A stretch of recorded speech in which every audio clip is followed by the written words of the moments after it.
Candidate. You arrive before sunrise with salt in the air and fear hidden behind confidence. The beach is black under the early sky, the sand cold and wet beneath your boots. Instructors are already waiting, moving like they have done this 1,000 times before. No one asks who you were before today. No one cares what you achieved somewhere else. Here, every man starts the same, unknown, exhausted, replaceable. You carry logs with strangers, whose names you barely know. You run until your lungs burn and your thoughts become simple. Left foot, right foot, breathe. The surf hits your body like punishment. Sleep becomes rare. Food becomes fuel. Bells wait nearby for anyone ready to quit. Some ring them on day one, others last longer. You stop measuring time in days and start measuring it in tasks survived. The first rank is not rank at all. It is endurance. Seaman. You remain because others didn't. That alone changes nothing. The work becomes more technical, more dangerous, less visible. Weapons, navigation, diving, demolitions, communications, medicine. Every skill is taught with the understanding that failure later may cost lives. Underwater, your breathing sounds louder than the world above. In darkness, small mistakes feel enormous. A missed knot, a wrong depth, a delayed reaction. The ocean does not forgive confidence without competence. You repeat drills until movements become instinct. Precision replaces pride. You begin to understand that elite units are not built by aggression. They are built by discipline, repeated when no one is watching. Petty Officer Third Class. Now you wear the title, but not the legend outsiders imagine. You are junior enough to be tested constantly, and senior enough to carry real responsibility. You maintain equipment, rehearse plans, follow orders, and prove reliability in details most people never notice. On missions, movement is quiet, and communication is minimal. There is no dramatic speech before action, only checks, nods, and execution. At home, people ask what it feels like. You give them safe answers. The truth is harder to explain. Most of the job is waiting, preparing, staying sharp. The few loud moments happen too fast to become stories. Petty Officer Second Class experience begins to show in your posture and pace.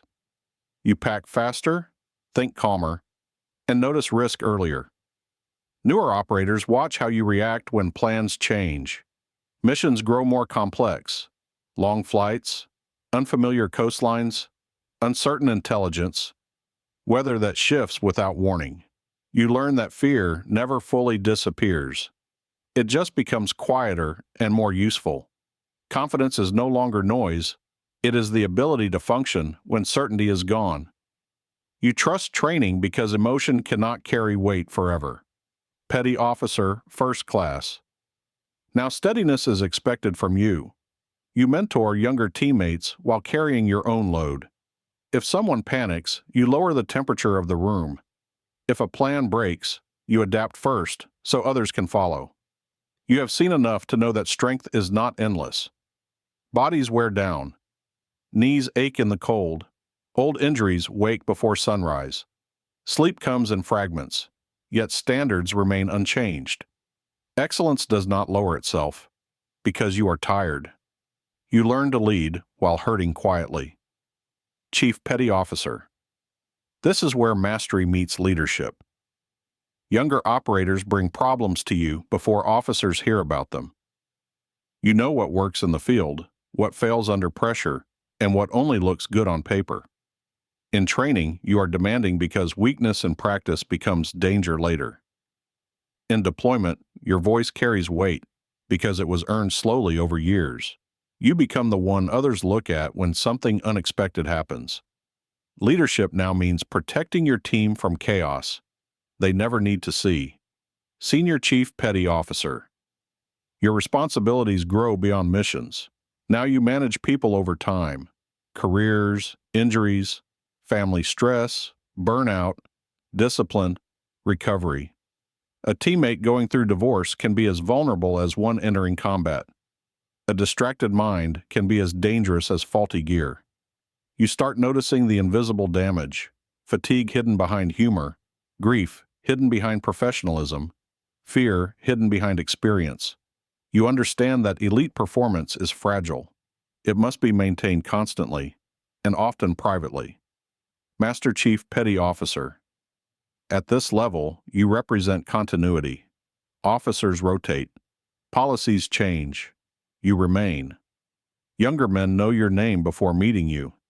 Not because you are loud, but because your history arrives first. You have buried teammates, trained replacements, and watched generations arrive believing they are indestructible. You know better. You teach hard lessons early, because life teaches harder ones later.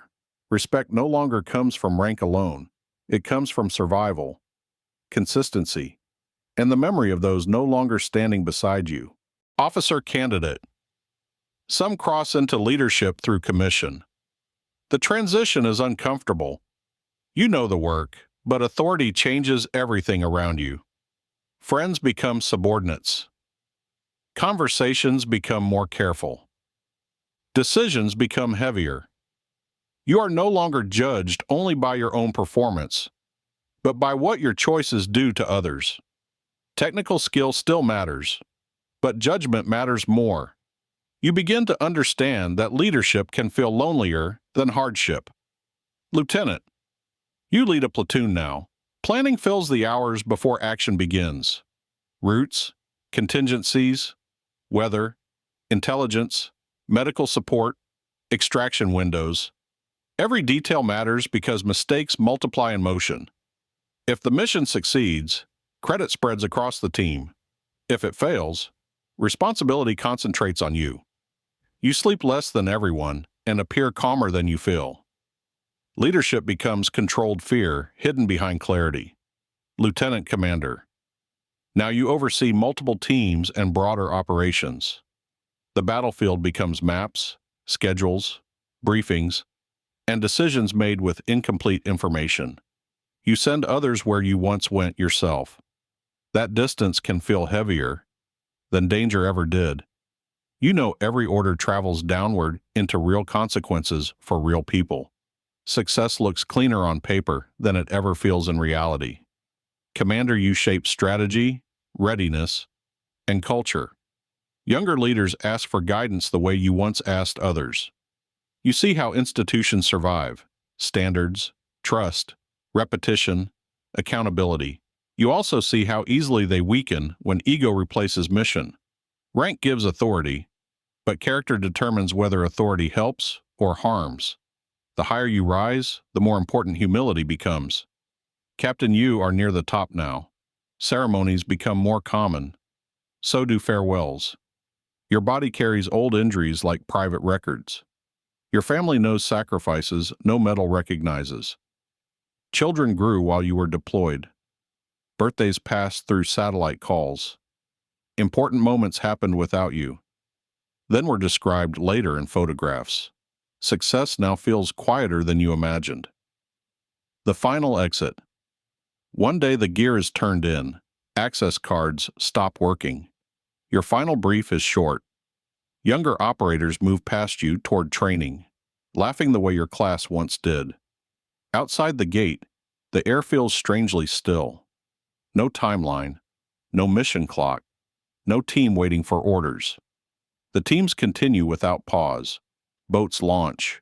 Doors breach. New candidates arrive before sunrise, believing they are chasing rank. But rank was never the point. The point was transformation. You entered trying to prove your strength. You leave knowing strength was only the beginning.